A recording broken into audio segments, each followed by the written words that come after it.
Good afternoon दोस्तों।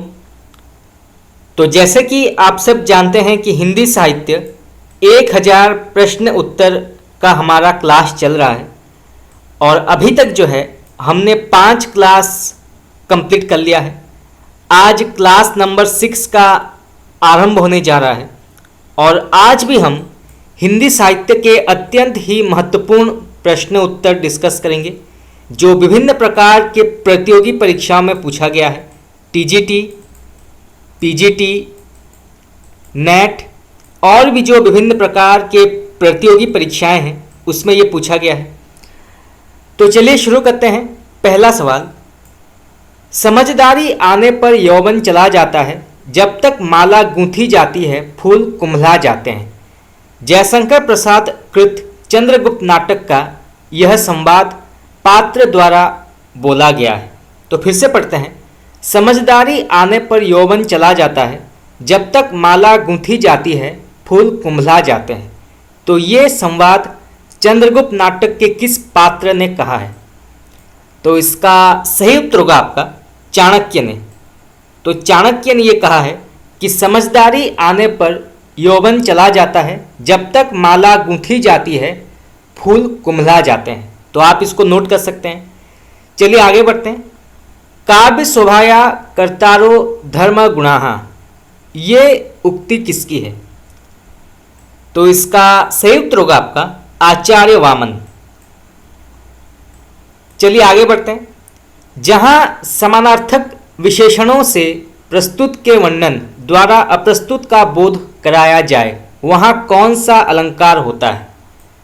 तो जहां समानार्थक विशेषणों से प्रस्तुत के वर्णन द्वारा अप्रस्तुत का बोध कराया जाए वहां कौन सा अलंकार होता है? तो इसका सही उत्तर होगा आपका समासोक्ति अलंकार। चलिए आगे बढ़ते हैं।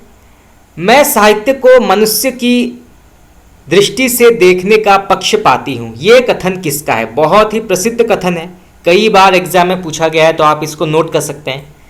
तो मैं साहित्य को मनुष्य की दृष्टि से देखने का पक्षपाती, ये कथन किसका है?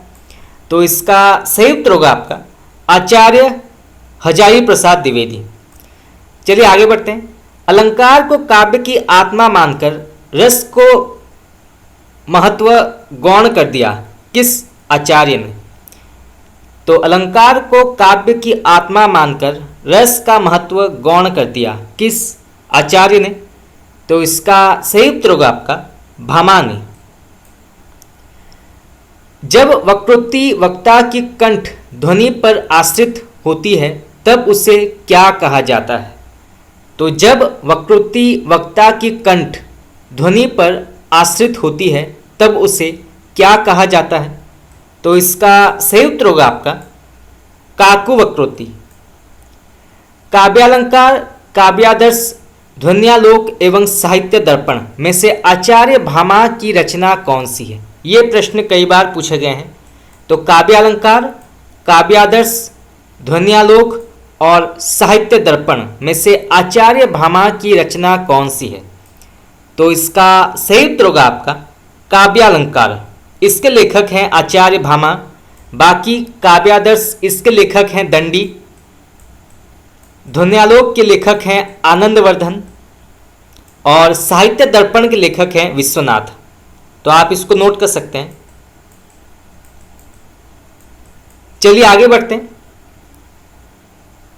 स्वाधीनता प्राप्ति के अवसर पर लिखी गई निम्नलिखित कविता किसकी है? तो पंक्ति पढ़ते हैं। मुक्त गगन है, मुक्त पवन है, मुक्त सांस गर्बीली, लांग साथ लांबी सदियों को हुई श्रृंखला ढीली, टूटी नहीं कि लगा अभी तक उपनिवेश का दाग, बोल तिरंगे तुझे उड़ाऊं या कि जगाऊं आग। तो ये पंक्ति किसकी है? तो इसका सही उत्तर होगा आपका माखन लाल चतुर्वेदी। चलिए आगे बढ़ते हैं। नलिन विलोचन शर्मा, केसरी कुमार, नरेश एवं गिरिजा कुमार माथुर में से प्रपद्यवादी कवि कौन नहीं है? तो इनमें से जो है प्रपद्यवादी या फिर नकेनवादी कवि कौन नहीं है? तो इसका सही उत्तर होगा आपका गिरिजा कुमार माथुर, ये प्रपद्यवादी कवि नहीं माने जाते हैं, तो आपका ये ऑप्शन बिल्कुल गलत है। बाकी नलिन विलोचन शर्मा, केसरी कुमार और नरेश ये नकेनवाद के अंतर्गत आते हैं। नलिन का न, केसरी का के और नरेश का न, इन्हें मिलाकर नकेनवाद का उदय हुआ है। तो आप इस तरह से जो है नकेनवाद के बारे में पता लगा सकते हैं। चलिए आगे बढ़ते हैं।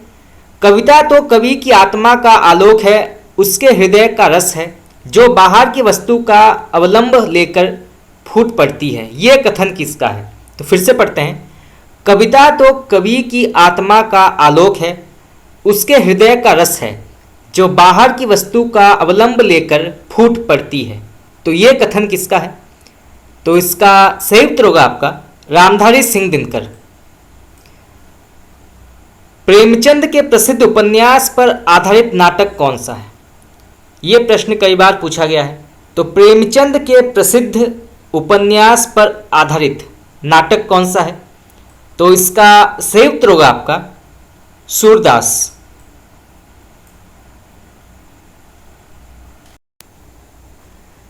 चलिए आगे बढ़ते हैं। भक्तमाल में रामानंद के प्रथम 4 शिष्यों में का सही अनुक्रम क्या है? तो भक्तमाल में रामानंद के प्रथम 4 शिष्यों का सही अनुक्रम क्या है? तो पहले कौन आए थे, उसके बाद कौन आए थे, ये जानना आवश्यक है। तो पहले आते हैं अनंतानंद, फिर सुखानंद, फिर सुरसुरानंद और फिर नरहैयानंद। तो ये जो है रामानंद के प्रथम 4 शिष्यों का सही अनुक्रम है, जो भक्तमाल के अनुसार कहा गया है। तो आप इसको नोट कर सकते हैं। अगर प्रश्न आ जाता है कि अनंतानंद, सुखानंद, सुरसुरानंद और नरहैयानंद का उल्लेख किस ग्रंथ में मिलता है? तो ये मिलता है भक्तमाल में। चलिए आगे बढ़ते हैं। आचार्य हजारी प्रसाद द्विवेदी के अनुसार संप्रदायों का सही अनुक्रम क्या है? तो पहले कौन से संप्रदाय का उदय हुआ था, ये जानना आवश्यक है। तो पहले आई थी श्री संप्रदाय, फिर ब्रह्म संप्रदाय, फिर रुद्र संप्रदाय और फिर सनकादि संप्रदाय। तो पहले आई थी श्री संप्रदाय। इसके प्रवर्तक कौन है? ये प्रश्न कई बार पूछा गया है कि श्री संप्रदाय के प्रवर्तक कौन है? तो इसके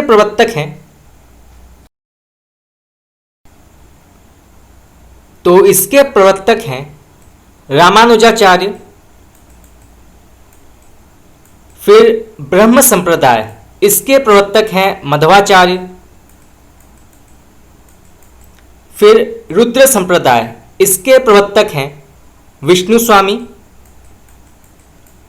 और सनकादि संप्रदाय, इसके प्रवर्तक हैं निम्बाचार्य। तो आप इसको नोट कर सकते हैं, एग्जाम में ये पूछा जा सकता है। चलिए आगे बढ़ते हैं। तो आचार्य हजारी प्रसाद द्विवेदी के अनुसार संप्रदायों का सही अनुक्रम है, पहले आता है श्री संप्रदाय, फिर ब्रह्म संप्रदाय, फिर रुद्र संप्रदाय और फिर सनकादि संप्रदाय। चलिए आगे बढ़ते हैं।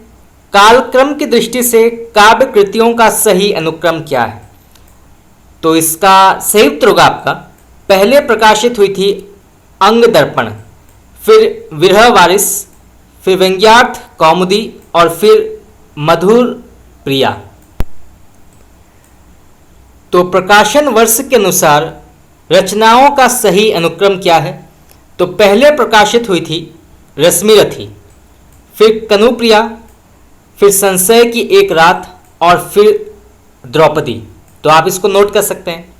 चलिए आगे बढ़ते हैं। रचनाकाल के अनुसार भारतेंदु हरिश्चंद्र की रचनाओं का सही अनुक्रम क्या है? तो यहाँ पे जो है भारतेंदु हरिश्चंद्र की रचनाओं का सही अनुक्रम पूछा गया है। तो इसका सही उत्तर होगा आपका पहले प्रकाशित हुई थी भक्त सर्वस्व, फिर प्रेम तरंग, फिर सत्सई सिंगार और फिर मधु मुकुल। तो पहले प्रकाशित हुई थी भक्त सर्वस्व, फिर प्रेम तरंग, सत्सई सिंगार और फिर मधु मुकुल। चलिए आगे बढ़ते हैं। प्रकाशन वर्ष के अनुसार प्रबंध काव्यों का सही अनुक्रम क्या है? तो अब पूछा गया है कि प्रबंध काव्यों का सही अनुक्रम क्या है। तो पहले प्रकाशित हुई थी विष्णुप्रिया, फिर उर्वशी, फिर लोकायतन और फिर आत्मजयी। जन्मकाल के अनुसार कवियों का सही अनुक्रम क्या है। तो यहाँ पे जो है कवियों के नाम दिए गए हैं और ये बताना है कि सही अनुक्रम क्या होगा जन्मकाल के अनुसार। तो पहले आते हैं राजकमल चौधरी, फिर श्रीकांत वर्मा, फिर केदारनाथ सिंह और फिर धूमिल। धूमिल का वास्तविक नाम है सुदामा पांडे। तो यहाँ पे जो है पहले आते हैं राजकमल चौधरी, फिर श्रीकांत वर्मा, फिर केदारनाथ सिंह और फिर धूमिल। चलिए आगे बढ़ते हैं। जन्मकाल की दृष्टि से निबंधकारों का सही अनुक्रम क्या है। तो अब पूछा गया है कि निबंधकारों का सही अनुक्रम क्या होगा जन्मकाल के अनुसार। तो पहले आते हैं बाल मुकुंद गुप्त, फिर आते हैं श्याम सुंदर दास, फिर सरदार पूर्ण सिंह और फिर गुलाब राय। तो पहले आते हैं बाल मुकुंद गुप्त, फिर श्याम सुंदर दास, फिर सरदार पूर्ण सिंह और फिर गुलाब राय। चलिए आगे बढ़ते हैं। नेक्स्ट क्वेश्चन, जन्मकाल के अनुसार उपन्यासकारों के सही अनुक्रम क्या है।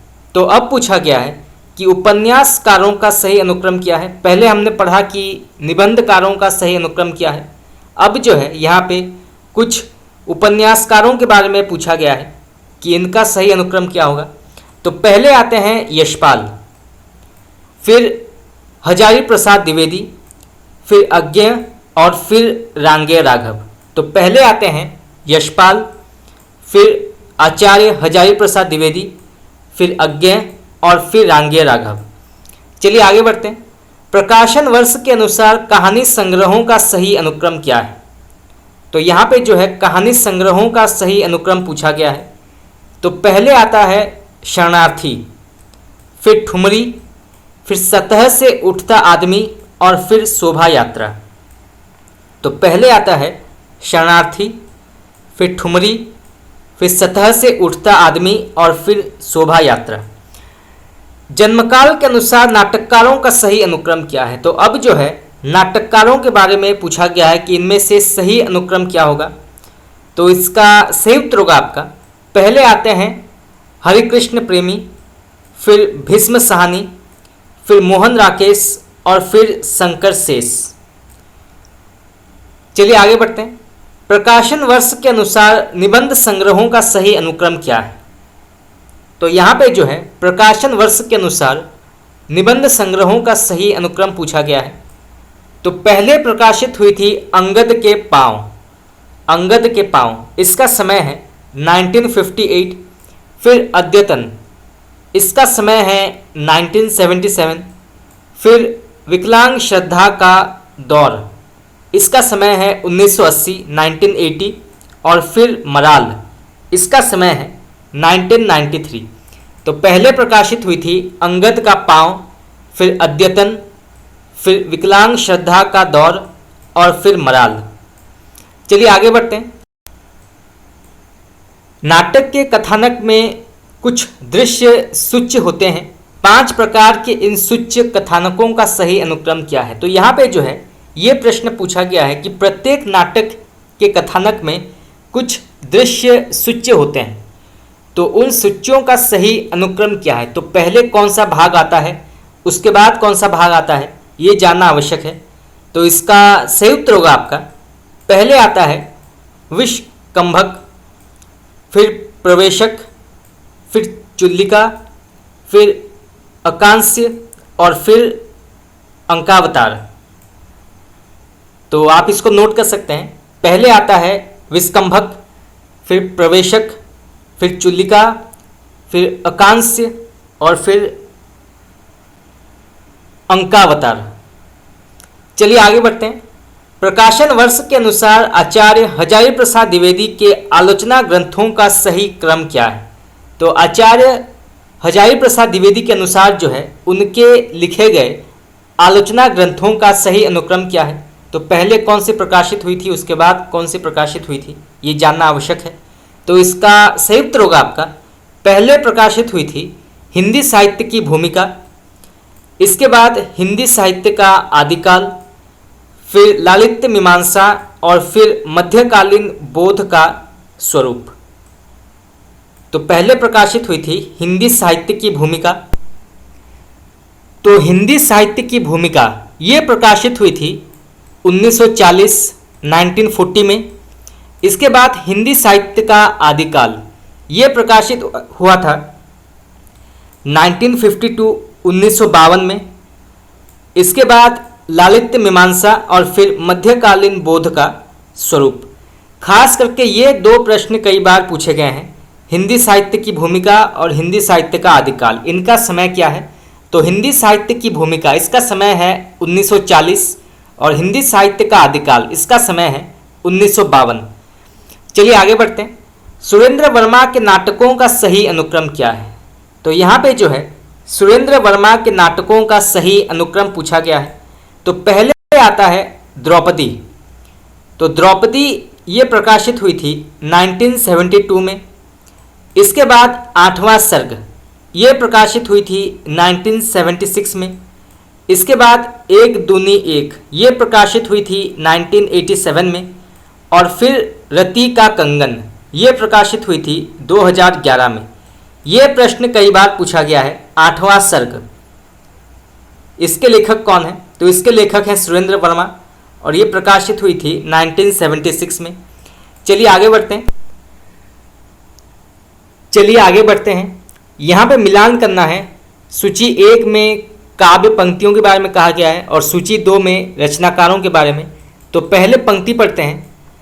जेहि पंखी के नियर होई करे विरह के बात, सोई पंखी जाई जरी तरिवर होई निपात। ये किसकी पंक्ति है। बहुत ही प्रसिद्ध पंक्ति है। तो इसका सही उत्तर होगा आपका जायसी। तो ये जायसी की पंक्ति मानी जाती है। चलिए आगे बढ़ते हैं। हमको सपने हूँ में सोच जा दिन में बिछुरे नंद नंदन ता दिन ते यह पोच। ये किसकी पंक्ति है। तो ये लिखा है सूरदास ने। अब जीवन की है कपि आस ना कोय, कन गुड़िया की मधुरी कंगना होय। तो ये किसने कहा है। अब जीवन की है कपि आस ना कोय, कन गुड़िया की मुदरी कंगना होय। ये कहा है गोस्वामी तुलसीदास ने। और जिभिया ऐसी बाबरी कही गई सरक पताल, आपो ही कही भीतर रही ज्योति खात कपाल। ये बहुत ही प्रसिद्ध पंक्ति है, आपने अवश्य पढ़ा होगा। तो ये किसने कहा है। तो ये कहा है रहीमदास ने, रहीम ने। तो ये रहीम की अत्यंत ही प्रसिद्ध पंक्ति है। चलिए आगे बढ़ते हैं। यहाँ पे मिलान करना है सूची 1 को सूची 2 के साथ। सूची 1 में पात्रों के बारे में कहा गया है और सूची 2 में रचनाओं के बारे में। तो इनको मिलान करना है, कौन सा पात्र किस रचना के अंतर्गत आता है। तो सबसे पहले मैना। तो ये किस रचना की पात्र है मैना। तो ये चंदायन की पात्र मानी जाती है। इसके बाद ऋतुवर्ण, ऋतुवर्ण ये सत्यवती कथा की पात्र है। इसके बाद रुक्मिणी ये मृगावती की पात्र है। और फिर राघव चेतन ये पद्मावत की पात्र है, पद्मावत का पात्र है राघव चेतन। तो मैना जो है ये चंदायन की पात्र है। ऋतुवर्ण जो है ये सत्यवती कथा की पात्र है। रुक्मिणी जो है ये मृगावती की पात्र है। और राघव चेतन ये पद्मावत का पात्र है। राघव चेतन के अलावा जो है एक तोता है, वो भी एक बहुत ही महत्वपूर्ण पात्र है। इसके अलावा रत्नसेन, नागमती, पद्मावत, ये भी जो हैं पद्मावत के अत्यंत ही प्रसिद्ध पात्र हैं। चलिए आगे बढ़ते हैं। यहाँ पे भी मिलान करना है सूची 1 को सूची 2 के साथ। सूची 1 में कविताओं के बारे में कहा गया है और सूची 2 में रचयिताओं के बारे में। तो सबसे पहले कविता आती है इशारे जिंदगी के। इसके लेखक कौन है। इशारे जिंदगी के। तो इसके लेखक हैं अज्ञे। बूंद टपकी एक नभ से, तो बूंद टपकी एक नभ से, इसके लेखक कौन है? तो इसके लेखक हैं भवानी प्रसाद मिश्र। चार ईमानदार, इसके लेखक कौन है? चार ईमानदार, तो इसके लेखक हैं कुंवर नारायण। और फिर मेरा प्रतिनिधि, इसके लेखक कौन है? मेरा प्रतिनिधि, तो इसके लेखक हैं रघुवीर सहाय। चलिए आगे बढ़ते हैं। नेक्स्ट क्वेश्चन, यहाँ पे भी सही सुमेलित करना है। सूची 1 में रचनाओं के नाम दिए गए हैं और सूची 2 में रचनाकारों के नाम। तो सबसे पहले आता है प्रेम पथिक, बहुत ही प्रसिद्ध ये रचना है प्रेम पथिक, तो इसके लेखक हैं जयशंकर प्रसाद। फिर गीतिका, इसके लेखक कौन है? गीतिका, तो इसके लेखक हैं सूर्यकांत त्रिपाठी निराला। फिर सांध्य गीत, इसके लेखक कौन है? सांध्य गीत, तो इसके लेखक हैं महादेवी वर्मा। और फिर गुंजन, इसके लेखक हैं सुमित्रा नंदन पंत। तो आप इसको नोट कर सकते हैं, एग्जाम में ये पूछा जा सकता है। ये प्रश्न कई बार पूछा गया है, प्रेम पथिक, गीतिका और गुंजन, ये प्रश्न कई बार पूछे गए हैं। चलिए आगे बढ़ते हैं। यहाँ पे सूची 1 में कहानियों के बारे में कहा गया है और सूची 2 में केंद्रीय विचार, यानी कि उन कहानियों के विचार क्या हैं या विषय वस्तु क्या है ये बताना है। तो पहले आता है की रात, इसके लेखक हैं मुंशी प्रेमचंद। तो यहाँ पे इसका विषय क्या है या इसका केंद्रीय विचार क्या है? तो यहाँ पे जो है ऋण की समस्या के बारे में कहा गया है। प्रेमचंद के अधिकांश कहानियाँ उपन्यासों में जो है ऋण, किसान की व्यथा, इसके बारे में ज़्यादातर बताया गया है। तो इसमें ऋण की समस्या के बारे में जो है इसमें बताया गया है। चलिए आगे बढ़ते हैं। शतरंज के खिलाड़ी, इसमें क्या बताया गया है? शतरंज के खिलाड़ी, तो इसमें जो है राष्ट्र चेतना के बारे में बताया गया है। इसके बाद ठाकुर का कुआं, इसका केंद्र विचार क्या है? तो ये जाति भेद पर आधारित है। और फिर पंच परमेश्वर, इसमें न्यायप्रियता के बारे में कहा गया है। तो ये सभी जो है मुंशी प्रेमचंद के अत्यंत ही प्रसिद्ध कहानियाँ हैं, तो इनके विषय वस्तु के बारे में जानना अत्यंत आवश्यक है। चलिए आगे बढ़ते हैं। यहाँ पे मिलान करना है, सूची 1 में पात्रों के नाम दिए गए हैं और सूची 2 में उपन्यासों के नाम। तो सबसे पहले आती है सेल्मा, तो ये किस उपन्यास की पात्र है? सेल्मा, तो ये अपने अपने अजनबी की पात्र है। इसके बाद निर्गुनिया, ये प्रश्न कई बार पूछा गया है तो आप इसको नोट कर सकते हैं। निर्गुनिया ये किस उपन्यास की पात्र है? तो ये नाच्यो बहुत गोपाल की पात्र है। इसके बाद माणिक मुल्ला, ये सूरज का 7वां घोड़ा का पात्र है। और फिर सरस्वती, यह पथ बंधु था की पात्र है। चलिए आगे बढ़ते हैं। यहाँ पे नाटकों के बारे में कहा गया है और यहाँ पे नाटककारों के बारे में। तो सबसे पहले आता है रेशमी टाई, इसके लेखक कौन है? रेशमी टाई, तो इसके लेखक हैं रामकुमार वर्मा। इसको जो है एकांकी भी माना जाता है। तो रेशमी टाई के लेखक हैं डॉक्टर रामकुमार वर्मा। फिर लॉटरी के लेखक हैं भुवनेश्वर प्रसाद। फिर पर्दे के पीछे, इसके लेखक कौन है? पर्दे के पीछे, तो इसके लेखक हैं उदय शंकर भट्ट। लॉटरी के लेखक हैं भुवनेश्वर प्रसाद। फिर रीढ़ की हड्डी, इसके लेखक हैं जगदीश चंद्र माथुर। तो ये प्रश्न कई बार पूछे गए हैं, रेशमी टाई और पर्दे के पीछे, तो इसके लेखक हैं डॉक्टर रामकुमार वर्मा। और पर्दे के पीछे इसके लेखक हैं उदय शंकर भट्ट। चलिए आगे बढ़ते हैं। यहाँ पे मिलान करना है सूची 1 को सूची 2 के साथ। तो सूची 1 में पात्रों के नाम दिए गए हैं और सूची 2 में कहानियों के नाम। तो सबसे पहले आता है चंपा बुद्धगुप्त। तो ये किस कहानी के पात्र हैं? आपने अवश्य पढ़ा होगा, चंपा और बुद्धगुप्त। तो ये आकाशदीप के पात्र हैं, जिसके लेखक हैं जयशंकर प्रसाद। बहुत ही प्रसिद्ध कहानी है ये। इसके बाद अलोपुद्दीन और वंशीधर ये नमक का दारोगा के पात्र हैं। ये मुंशी प्रेमचंद की कहानी है। इसके बाद सिरचंद और मानू ये किस कहानी के पात्र हैं? तो ये ठेस कहानी के पात्र हैं। और फिर बाबा भारती और खड़क सिंह ये हार की जीत कहानी के पात्र हैं। चलिए आगे बढ़ते हैं। यहाँ पे सिद्धांत के बारे में कहा गया है और सूची 2 में सिद्धांतकारों के बारे में, तो इनको मिलान करना है। तो सबसे पहले आता है वक्रोक्ति सिद्धांत।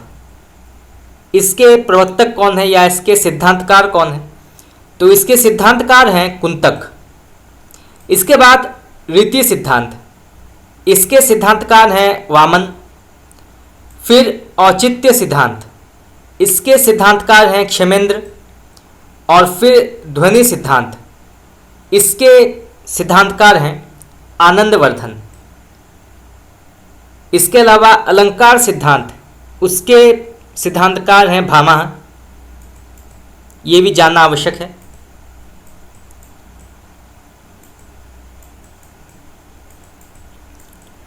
चलिए आगे बढ़ते हैं। यहाँ पे सूची 1 में नाट्य गीतों के बारे में कहा गया है और सूची 2 में पात्रों के बारे में। तो कौन से नाट्य गीत किस पात्र ने कहा है, ये जानना आवश्यक है। तो चलिए शुरू करते हैं। अरुण ये मधुमेह देश हमारा, हम पहले पढ़ चुके हैं। अरुण ये मधुमेह देश हमारा, ये किसने कहा है? तो ये कहा है कार्नेलिया ने। चंद्रगुप्त नाटक की पात्र है कार्नेलिया, तो उसका ये गीत है अरुण ये मधुमेह देश हमारा। इसके बाद हिमाद्री तुंग श्रृंग से प्रबुद्ध शुद्ध भारती, ये कहा है अलका पात्र ने, अलका। इसके बाद तुम कनक किरण के अंतराल में लुक छिपकर चलते हो क्यों, ये किसने कहा है? तो तुम कनक किरण के अंतराल में लुक छिपकर चलते हो क्यों, ये कहा है राक्षस ने। और फिर आ वेदना मिली विदाई, ये अत्यंत ही प्रसिद्ध नाट्य गीत है, आप इसको नोट कर लीजिए। आ वेदना मिली विदाई, ये किसने कहा है? तो ये कहा है देवसेना ने। ये स्कंदगुप्त नाटक की पात्र है देवसेना, तो उसने ये कहा है आ वेदना मिली विदाई। चलिए आगे बढ़ते हैं। चलिए नेक्स्ट क्वेश्चन। आचार्य रामचंद्र शुक्ल के अनुसार अपभ्रंश को लोक भाषा न कहकर देश भाषा किसने कहा है? तो आचार्य रामचंद्र शुक्ल के अनुसार अपभ्रंश को लोक भाषा न कहकर देश भाषा किसने कहा है? तो इसका सही उत्तर होगा आपका भरत मुनि ने। वज्रयान में महासुख दशा की प्राप्ति किस प्रकार से मानी जाती है? तो वज्रयान में महासुख दशा की प्राप्ति किस प्रकार से मानी जाती है? तो इसका सही उत्तर होगा आपका प्रज्ञा और उपाय के योग से। तो प्रज्ञा और उपाय के योग से वज्रयान में महासुख दशा की प्राप्ति मानी गई है। चलिए आगे बढ़ते हैं। ज्ञानदीप के रचयिता कौन है? ज्ञानदीप, तो इसके लेखक हैं शेख नबी। गोस्वामी के प्रादुर्भाव को हिंदी काव्य क्षेत्र में एक चमत्कार समझना चाहिए, ये कथन किसका है? तो गोस्वामी के प्रादुर्भाव को हिंदी काव्य क्षेत्र में एक चमत्कार समझना चाहिए, ये कथन किसका है? तो ये कहा है आचार्य रामचंद्र शुक्ल ने। रामध्यान मंजरी के रचयिता कौन है? तो रामध्यान मंजरी के रचयिता कौन है? तो इसके लेखक हैं स्वामी अग्रदास। अपना परिचय देते हुए स्वीकार किसने किया है कि है रथ पालकी गयंद गृह ग्राम चारु, आखर लगाए लेत लाखन की सामा हो, ये किसने कहा है? ये पंक्ति किसकी है? तो ये कहा है पद्माकर ने। चलिए आगे बढ़ते हैं। तिय शैशव जोबन मिले भेद ना जानियो जात, प्रात समय निसी दोष के दुबो भाव दर्शात। तो ये दोहे में नायिका की अवस्था का वर्णन किस प्रकार से किया गया है? तो इसका सही उत्तर होगा आपका वयम संधि के, और ये किया है रसलिन ने। चलिए आगे बढ़ते हैं। मिलन पथिक स्वप्न एवं नहुस में से राम नरेश त्रिपाठी का खंड काव्य कौन सा नहीं है? तो मिलन पथिक स्वप्न एवं नहुस में से राम नरेश त्रिपाठी का खंड काव्य कौन सा नहीं है? तो इसका सही उत्तर होगा आपका नहुस। ये जो है राम नरेश त्रिपाठी के खंड काव्य के अंतर्गत नहीं आता है। इसके वास्तविक लेखक हैं मैथिली शरणगुप्त। बाकी मिलन पथिक स्वप्न इसके लेखक हैं राम नरेश त्रिपाठी। चलिए आगे बढ़ते हैं। समरस थे जड़ या चेतन सुंदर साकार बना था, चेतन ता एक विलसित आनंद अखंड घना था। जयशंकर प्रसाद की उपयुक्त काव्य पंक्तियां कामायनी के किस सर्ग से ली गई है? बहुत ही महत्वपूर्ण प्रश्न है, आप इसको नोट कर सकते हैं। तो फिर से पढ़ते हैं। तो ये जयशंकर प्रसाद के कामायनी के किस सर्ग की पंक्ति है?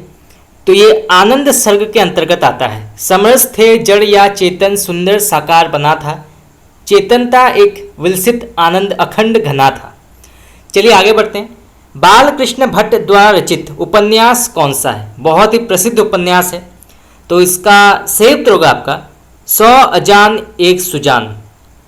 ये कई बार प्रश्न पूछा गया है कि 100 अजान एक सुजान उपन्यास के लेखक कौन है? तो ये बालकृष्ण भट्ट इसके लेखक हैं और ये उपन्यास विधा के अंतर्गत आती है। चलिए आगे बढ़ते हैं। सूखा बरगद उपन्यास के लेखक कौन है? तो सूखा बरगद उपन्यास के लेखक कौन है? तो इसके लेखक हैं मंजूर एहतेशाम। भारतेंदु ने अपने नाटक को नाट्य रासक की संज्ञा किस नाटक को दी थी? तो इसका सही उत्तर होगा आपका भारत दुर्दशा। तो भारतेंदु हरिश्चंद्र के नाटक भारत दुर्दशा में नाट्य रासक की संज्ञा दी गई है। आप इसको नोट कर सकते हैं, एग्जाम में ये पूछा जा सकता है। चलिए आगे बढ़ते हैं। सज्जन कामना करुणालय एवं प्रायश्चित में से जयशंकर प्रसाद का नाटक कृष्ण मिश्र के संस्कृत नाटक प्रबोध चंद्रोदय के अन्यापदेशिक शैली पर आधारित है। तो सज्जन कामना करुणालय एवं प्रायश्चित में से जयशंकर प्रसाद का नाटक कौन सा है जो कि कृष्ण मिश्र के संस्कृत नाटक प्रबोध चंद्रोदय के अन्यापदेशक शैली पर आधारित है? तो इसका सही उत्तर होगा आपका कामना। चलिए आगे बढ़ते हैं। अपनी खबर लेखक की आत्मकथा किसकी है? तो अपनी खबर लेखक की आत्मकथा किसकी है? तो इसका सही उत्तर होगा आपका पांडे बेचन शर्मा उग्र की आत्मकथा है अपनी खबर। चलिए आगे बढ़ते हैं। डिप्टी कलेक्टरी जिंदगी और जोंक एक और जिंदगी एवं मौत का नगर में से अमरकांत द्वारा रचित कहानी कौन सा नहीं है? तो डिप्टी कलेक्टरी जिंदगी और जोंक एक और जिंदगी एवं मौत का नगर में से अमरकांत द्वारा रचित कहानी कौन सा नहीं है?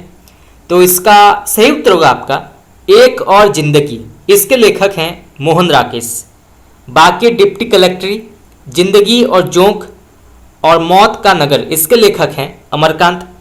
चलिए आगे बढ़ते हैं। वाक्यम रसात्मक काव्यम ये उक्ति किसकी है? ये पंक्ति कई बार परीक्षा में पूछा गया है, इसलिए बार बार ये प्रश्न आता है कि वाक्यम रसात्मक काव्यम ये किसकी पंक्ति है? तो इसका सही उत्तर होगा आपका विश्वनाथ। ध्वन्यालोक के रचयिता कौन है? ध्वन्यालोक तो इसके रचयिता हैं आनंदवर्धन। विरेचन सिद्धांत के प्रवर्तक आचार्य कौन है? तो विरेचन सिद्धांत के प्रवर्तक आचार्य कौन है? तो इसका सही उत्तर होगा आपका अरस्तु। अरस्तु जो हैं ये विरेचन सिद्धांत के प्रवर्तक माने जाते हैं। रचनाकाल की दृष्टि से कवियों का सही अनुक्रम क्या है? तो यहाँ पे जो है कवियों का सही अनुक्रम पूछा गया है। इनसे जुड़े प्रश्न कई बार पूछा जाता है कि अमीर खुसरो का रचनाकाल क्या है या कबीरदास का रचनाकाल क्या है, तो इसे जानना आवश्यक है। तो सबसे पहले आते हैं अमीर खुसरो। इनका समय है 1253 से 1325। कुछ जगहों पर जो है 1324 दिया गया है, परंतु 1324 और 25 दोनों सही हैं। इसके बाद कबीरदास, इनका समय है 1398 से 1518, 1518, 1398 से 1518। इसके बाद दादू दयाल, इनका समय है 1544 से 1603। और फिर आते हैं सुंदरदास, इनका समय है 1596 से 1689। तो पहले आते हैं अमीर खुसरो, फिर कबीरदास, फिर दादू दयाल और फिर सुंदरदास। चलिए आगे बढ़ते हैं। लघु मानव की अवधारणा रचना किसकी है? तो लघु मानव की अवधारणा रचना किसकी है? तो इसका सही उत्तर होगा आपका विजयदेव नारायण शाही। चलिए आगे बढ़ते हैं। नेक्स्ट क्वेश्चन ये हम पढ़ चुके हैं। रचनाकाल की दृष्टि से कवियों का सही अनुक्रम क्या है? तो यहाँ पे जो है रीतिकाल के रीतिमुक्त कवियों का सही अनुक्रम पूछा गया है कि पहले कौन से कवि आए थे, उसके बाद कौन आए थे। तो इसका सही उत्तर होगा आपका पहले आए थे आलम, फिर आते हैं घनानंद, फिर ठाकुर और फिर द्विजदेव। तो द्विजदेव जो हैं ये सबसे अंतिम में आते हैं रीतिकाल में। चलिए आगे बढ़ते हैं। प्रकाशन वर्ष के अनुसार कृतियों का सही अनुक्रम क्या है? तो इसका सही उत्तर होगा आपका पहले प्रकाशित हुई थी राष्ट्रीय मंत्र, फिर स्वदेश संगीत, फिर रेणुका और फिर कुमकुम। तो प्रकाशन वर्ष की दृष्टि से कृतियों का सही अनुक्रम है राष्ट्रीय मंत्र, स्वदेश संगीत, रेणुका और फिर कुमकुम। चलिए आगे बढ़ते हैं। जन्मकाल की दृष्टि से कवियों का सही अनुक्रम क्या है? तो पहले आते हैं जगन्नाथ दास रत्नाकर, इनका समय है 1866 से 1932, 1932। फिर आते हैं सत्यनारायण कविरत्न, इनका समय है 1880 से 1918। फिर गया प्रसाद शुक्ल स्नेही, इनका समय है 1883 से 1972। और फिर आते हैं मुकुटधर पांडेय, इनका समय है 1895 से 1988। तो पहले आते हैं जगन्नाथ दास रत्नाकर, फिर सत्यनारायण कविरत्न, फिर गया प्रसाद शुक्ल स्नेही और फिर मुकुटधर पांडेय। चलिए आगे बढ़ते हैं। नेक्स्ट क्वेश्चन, प्रकाशन वर्ष की दृष्टि से काव्य ग्रंथों का सही अनुक्रम क्या है? तो पहले प्रकाशित हुई थी कश्मीर सुषमा, इसका समय है 1904। फिर प्रकाशित हुई थी भारत भारती, इसका समय है 1912। फिर प्रिय प्रवास, ये प्रकाशित हुई थी 1914 में। और फिर मिलन, इसका समय है 1918। तो पहले प्रकाशित हुई थी कश्मीर सुषमा, फिर भारत भारती, फिर प्रिय प्रवास और फिर मिलन। खास करके भारत भारती और प्रिय प्रवास, ये प्रश्न कई बार पूछा गया है कि इनका प्रकाशन समय या प्रकाशन वर्ष क्या है। चलिए आगे बढ़ते हैं। प्रकाशन वर्ष के अनुसार नाटकों का सही अनुक्रम क्या है? तो पहले प्रकाशित हुई थी शुतुरमुर्ग, इसका समय है 1968। फिर रस गंधर्व, इसका समय है 1975। फिर कोर्ट मार्शल, इसका समय है 1991। और फिर विश्ववंश, इसका समय है 1999। तो पहले प्रकाशित हुई थी शुतुरमुर्ग, फिर रस गंधर्व, फिर कोर्ट मार्शल और फिर विश्ववंश। प्रकाशन वर्ष के अनुसार प्रेमचंद के उपन्यासों का सही अनुक्रम क्या है, यहाँ पे पूछा गया है। तो अब जो है मुंशी प्रेमचंद के उपन्यासों का क्रम पूछा गया है। मुंशी प्रेमचंद के बारे में जो है प्रश्न कई बार पूछा जाता है, उनके उपन्यासों के बारे में और उपन्यासों के रचनाकाल के बारे में कई बार पूछा जाता है। तो सबसे पहले प्रकाशित हुई थी रंगभूमि, तो रंगभूमि का समय है 1925। फिर प्रतिज्ञा, ये प्रकाशित हुई थी 1929 1929। फिर गबन, ये प्रकाशित हुई थी 1931 में। और फिर कर्मभूमि, ये प्रकाशित हुई थी 1932 में। और गोदान प्रकाशित हुई थी 1936 में। तो पहले रंगभूमि, फिर प्रतिज्ञा, फिर गबन और फिर कर्मभूमि। चलिए आगे बढ़ते हैं। प्रकाशन वर्ष के अनुसार मैत्रेय पुष्पा के उपन्यासों का सही अनुक्रम क्या है? तो पहले प्रकाशित हुई थी चाक, इसका समय है 1997। फिर अलमा कबूतरी, ये प्रकाशित हुई थी 2000 में। फिर कही इसुरी फाग, ये प्रकाशित हुई थी 2008 में। और फिर गुन्हा बेगुन्हा, ये प्रकाशित हुई थी 1911 में। प्रकाशन वर्ष के अनुसार कहानियों का सही अनुक्रम अब पूछा गया है। तो पहले कौन सी कहानी प्रकाशित हुई थी ये जानना आवश्यक है। तो पहले प्रकाशित हुई थी इंदुमती, इसके लेखक हैं किशोरीलाल गोस्वामी। तो इंदुमती का समय है 1900। फिर प्रकाशित हुई थी प्लेग की चुड़ैल, इसका समय है 1903, इसके लेखक थे लाला भगवान दिन। फिर 11 वर्ष का समय, ये प्रकाशित हुई थी 1903 में। और फिर दुलाई वाली, इसकी लेखिका हैं राजेंद्र वाला घोष या बंग महिला। तो पहले प्रकाशित हुई थी इंदुमती, फिर प्लेग की चुड़ैल, फिर 11 वर्ष का समय और फिर दुलाई वाली। अगर प्रश्न ये पूछा जाता है और ऑप्शन में अगर इंदुमती दिया गया है कि निम्नलिखित में से कौन सी कहानी जो है प्रथम कहानी मानी जाती है, तो अगर ऑप्शन में इंदुमती है तो आप इसको नोट कर सकते हैं या उसको टिक कर सकते हैं। चलिए आगे बढ़ते हैं। जीवन काल की दृष्टि से पाश्चात्य आलोचकों का सही अनुक्रम क्या है? तो पहले आते हैं कॉलरिज, इनका समय है 1772 से 1834। फिर आते हैं मैथ्यू आर्नल्ड, इनका समय है 1822 से 1888। फिर आते हैं क्रोचे, इनका समय है 1866 से 1952।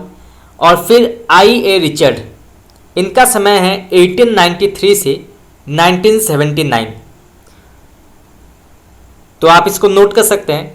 ये प्रश्न कई बार पूछा गया है कि कॉलरिज का समय क्या है, तो आप इसको जो है लिख सकते हैं। चलिए आगे बढ़ते हैं। यहाँ पे मिलान करना है सूची 1 को सूची 2 के साथ।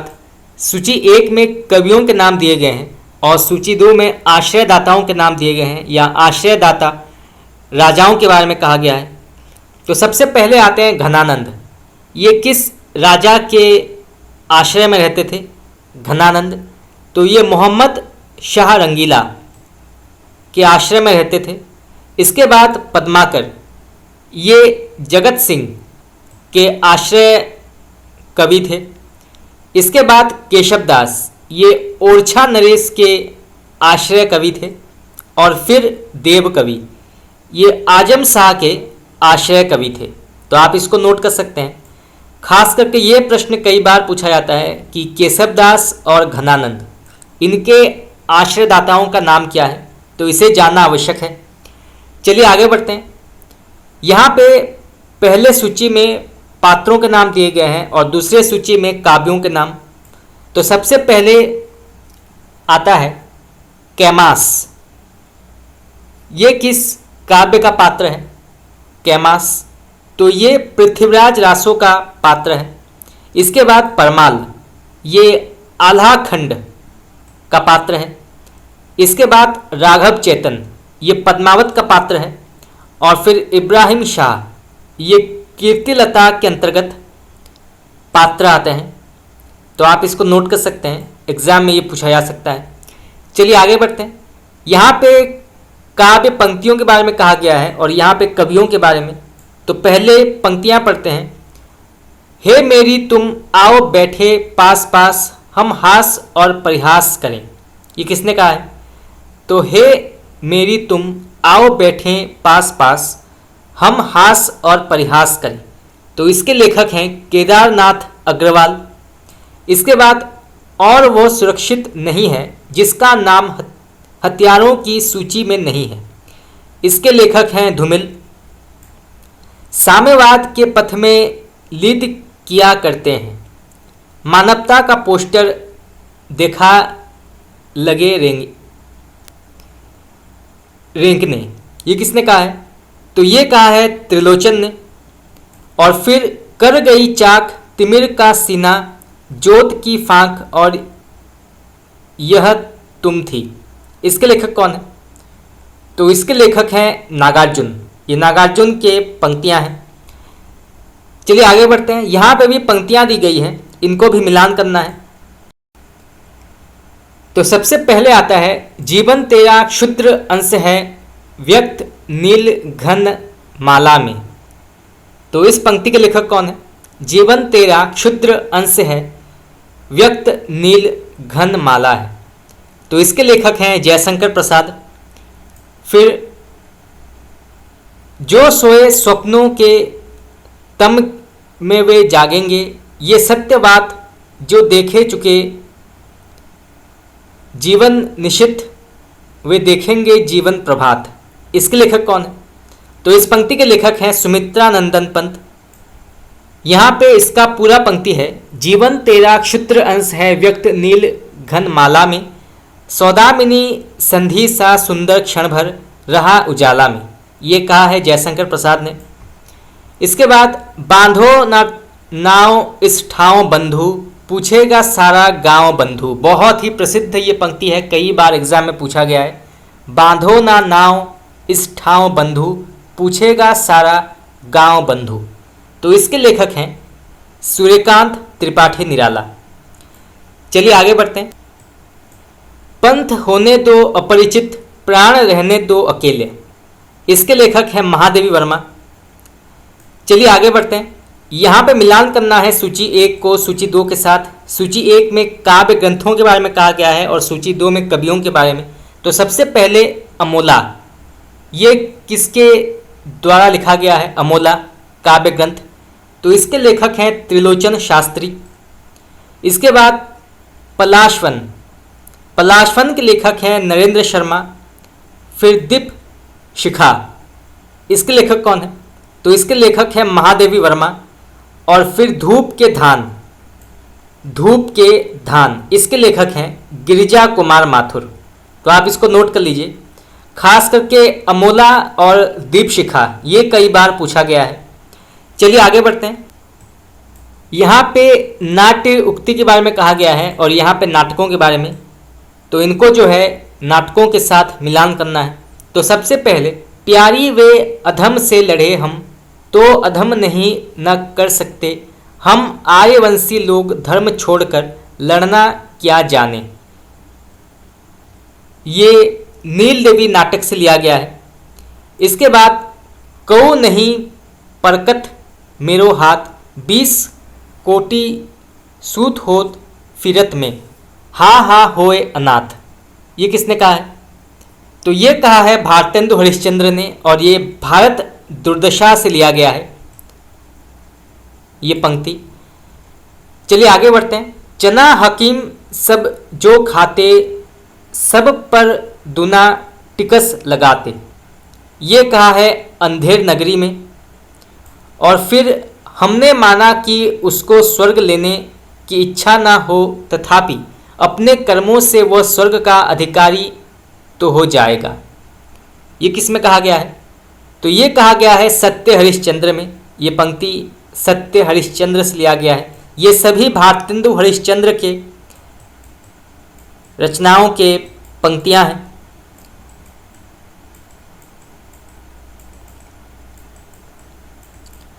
चलिए आगे बढ़ते हैं। यहाँ पे भी मिलान करना है सूची 1 को सूची 2 के साथ। सूची 1 में पात्रों के नाम दिए गए हैं और सूची 2 में उपन्यासों के नाम। तो सबसे पहले आता है भुवन। ये किस उपन्यास का पात्र है? भुवन। तो ये नदी के द्वीप, नदी के द्वीप उपन्यास का पात्र है भुवन। ये प्रश्न आपका नेट में पूछा गया है, तो आप इसको नोट कर सकते हैं। फिर आता है जोहरा। तो जोहरा किस नाटक की पात्र है? तो ये गबन उपन्यास की पात्र है जोहरा। फिर कालीचरण, ये मैला अंचल उपन्यास का पात्र है। और फिर रेव, ये अनाम दास का पोथा के अंतर्गत आता है।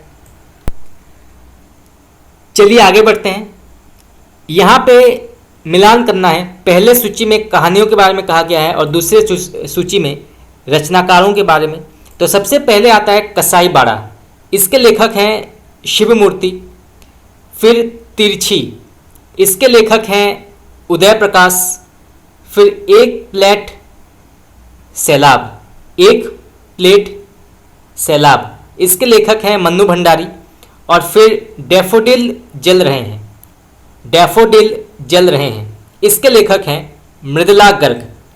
तो आप इसको नोट कर सकते हैं, एग्जाम में ये पूछा जा सकता है। चलिए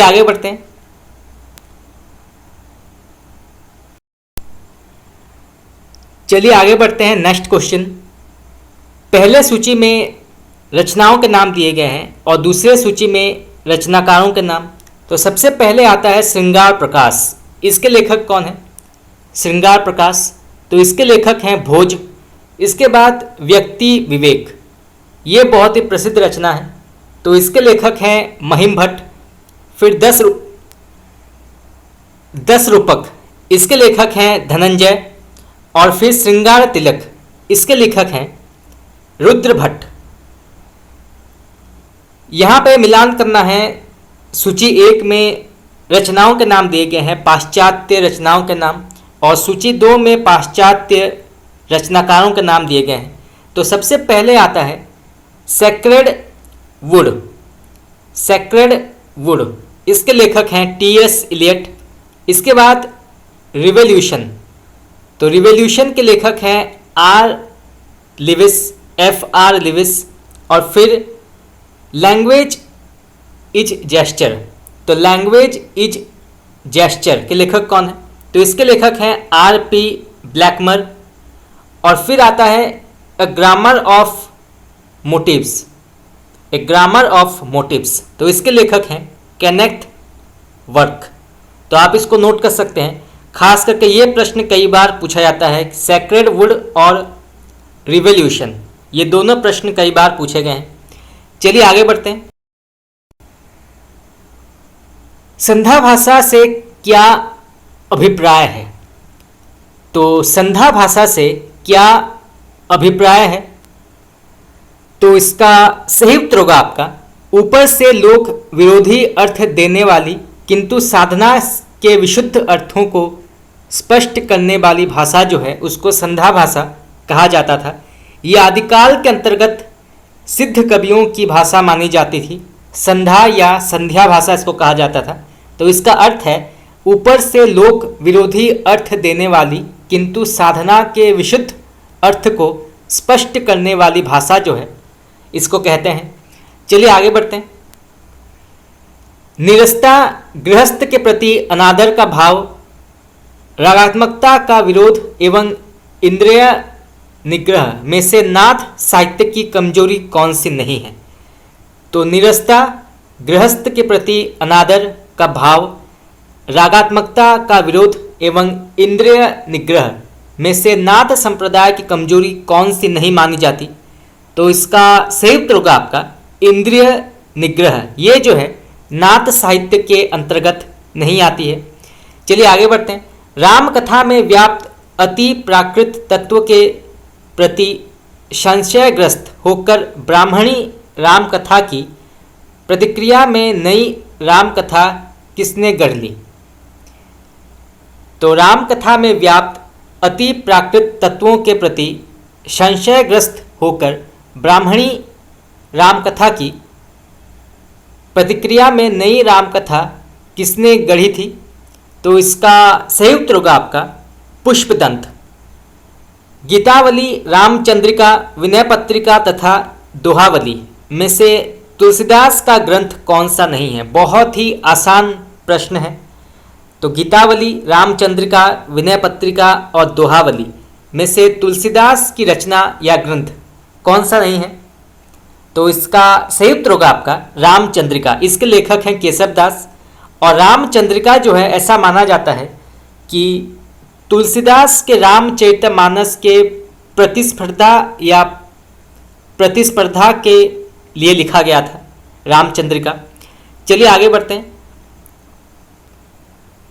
गवाई सोई के दिवसु गवाइयाँ खाई, हीरे जैसे जन्मू है कौड़ी बदले जाई। ये काव्य पंक्ति किसकी है? तो इसके लेखक हैं गुरु नानक देव। चलिए आगे बढ़ते हैं। ध्रुवदास ने भक्त नामावली में किसकी प्रशंसा की है? तो ध्रुवदास ने भक्त नामावली में किसकी प्रशंसा की है? तो इसका सही उत्तर होगा आपका गोसाई विट्ठलनाथ की। तो विट्ठलनाथ की प्रशंसा की है भक्त नामावली में ध्रुवदास ने। चलिए आगे बढ़ते हैं। नेक्स्ट क्वेश्चन, मधुमालती के रचयिता कौन है? तो मधुमालती के रचयिता कौन है?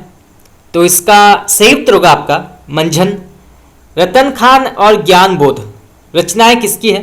तो इसके लेखक हैं मलुकदास। गुण निर्गुण कहियत नहीं जाके, ये किसकी पंक्ति है? गुण निर्गुण कहियत नहीं जाके, तो इसके लेखक हैं रैदास। चलिए आगे बढ़ते हैं। यहाँ पे कथन दिया गया है तो इसको पढ़ते हैं। कालदर्शी भक्त कवि जनता के हृदय को संभालने और लीन रखने के लिए दबी हुई भक्ति को जगाने लगे।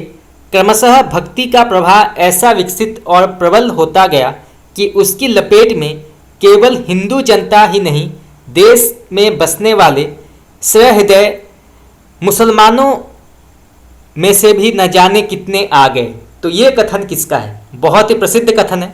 तो यहाँ पे जो है भक्ति के बारे में कहा गया है। तो इसका सही उत्तर होगा आपका आचार्य रामचंद्र शुक्ल का ये कथन है। तो आप इसको नोट कर सकते हैं। अक्सर परीक्षा में आचार्य रामचंद्र शुक्ल से जुड़े प्रश्न जो है कई बार पूछा जाता है, उनके कथन कई बार पूछे जाते हैं। उनके काल विभाजन और नामकरण अत्यंत ही महत्वपूर्ण है, तो उनसे जुड़े भी प्रश्न जो है कई बार पूछा जाता है। चलिए आगे बढ़ते हैं। सोहे घनश्याम मग हेरती हथेरी ओट, ऊंचे धाम वाम चढ़ी आवत उतरी जात। इन पंक्तियों में नायिका की मनोदशा का वर्णन किस प्रकार से हुआ है? तो इसका सही उत्तर होगा आपका उत्कंठा। तो नायिका की उत्कंठा भाव का वर्णन हुआ है इस पंक्ति के माध्यम से। तो आप इसको नोट कर सकते हैं। चलिए आगे बढ़ते हैं। नेक्स्ट क्वेश्चन, ऋतुकाल में लला के लिलाट पर महावर दिखाई पड़ने लगी, वीर सखी हो गया।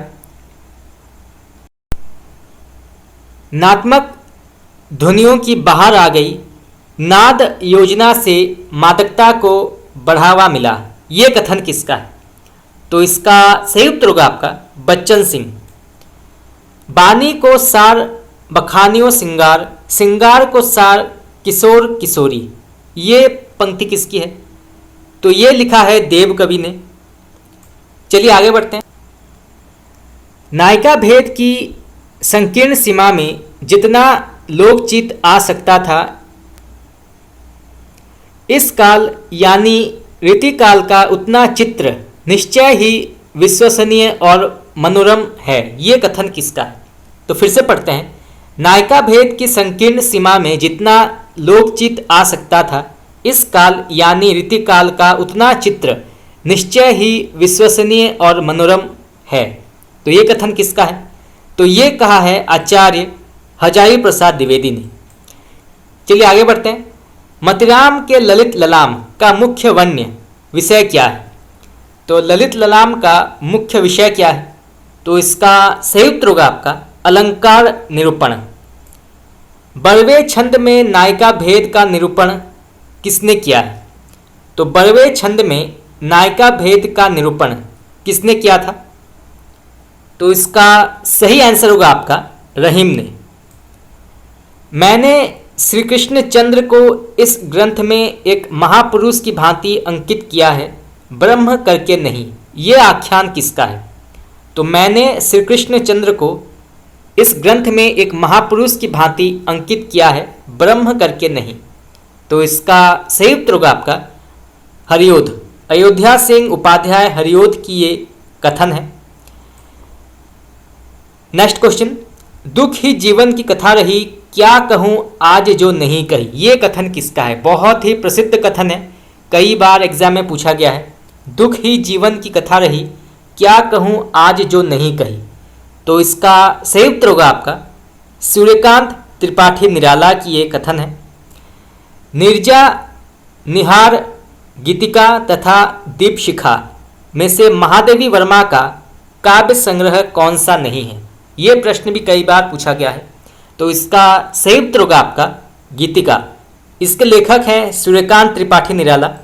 बाकी नीरजा, निहार, दीपशिखा, रश्मि, इसके लेखक हैं महादेवी वर्मा। चलिए आगे बढ़ते हैं नेक्स्ट क्वेश्चन। कलगी बाजरे की कविता किसकी है?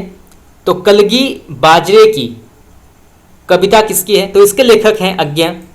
भूल कर जब रहा भटका में, तुम ही झलके हे महाकवि, सघन तुम की आंख बंद मेरे लिए। तो महाकवि निराला का ये पंक्ति, तो निराला के लिए ये पंक्ति जो है किसने कहा है? तो भूल कर जब रहा भटका में, तुम ही झलके हे महाकवि, सघन तुम की आंख बंद मेरे लिए। तो ये कहा है शमशेर बहादुर सिंह ने। चलिए आगे बढ़ते हैं। अनंत देवी किस नाटक के पात्र है? बहुत ही प्रसिद्ध पात्र है ये अनंत देवी। तो इसका सही उत्तर होगा आपका स्कंदगुप्त। तो जयशंकर प्रसाद की नाटक स्कंदगुप्त की एक बहुत ही महत्वपूर्ण पात्र है अनंत देवी। इसके अलावा जो है भट्टार्क, ये भी एक बहुत ही महत्वपूर्ण पात्र है। भट्टार्क, देवसेना, स्कंदगुप्त और भी बहुत सारे पात्र हैं स्कंदगुप्त नाटक में। चलिए आगे बढ़ते हैं। छठा बेटा, सिंदूर की होली, अंजो दीदी तथा अलग अलग रास्ते नाटकों में से उपेंद्र नाथ अश्क की कौन सी नाटक नहीं है? तो इनमें से कौन सा नाटक जो है उपेंद्र नाथ अश्क का नहीं है? तो इसका सही उत्तर होगा आपका सिंदूर की होली। इसके लेखक हैं लक्ष्मी नारायण मिश्र। बाकी छठा बेटा, अंजो दीदी और अलग अलग रास्ते, इसके लेखक हैं उपेंद्र नाथ अश्क। चलिए आगे बढ़ते हैं। नायक, खलनायक, विदूषक, शकुंतला की अंगूठी, द्रौपदी एवं आठवां सर्ग में से सुरेंद्र वर्मा के अभिव्यक्ति की स्वतंत्रता का प्रश्न किसमें उठाया गया है? तो इसका सही उत्तर होगा आपका आठवां सर्ग नाटक में। तो यहाँ से जो है ये भी प्रश्न पूछा जा सकता है कि आठवां सर्ग किस प्रकार के साहित्य रूप के अंतर्गत आता है? तो ये जो है नाटक के अंतर्गत माना जाता है। चलिए आगे बढ़ते हैं। फणीश्वरनाथ रेणु द्वारा रचित कहानी ठेस का नायक कौन है? हम पहले पढ़ चुके हैं ठेस किस कहानी का पात्र है। तो इसका सही उत्तर होगा आपका सिरचन। तो सिरचन जो है ये ठेस कहानी का नायक है और इसके लेखक हैं फणीश्वरनाथ रेणु। और ये जो है कहानी विधा के अंतर्गत आती है ठेस कहानी। तो फ्रेंड्स, आज के लिए ये क्लास यहाँ पे समाप्त हुआ और इसी के साथ जो है हमारा क्लास नंबर 6 यहाँ पे कंप्लीट हुआ। कल क्लास नंबर 7 की हम शुरुआत करेंगे और कल भी हम 100 प्रश्न उत्तर डिस्कस करेंगे जो विभिन्न प्रकार के टीजीटी और पीजीटी और नेट परीक्षा में पूछा गया है। तो आज के लिए इतना ही। अगर आप लोगों को अच्छा लगा क्लास तो आप मुझे बता सकते हैं कमेंट करके। आपका बहुत बहुत धन्यवाद।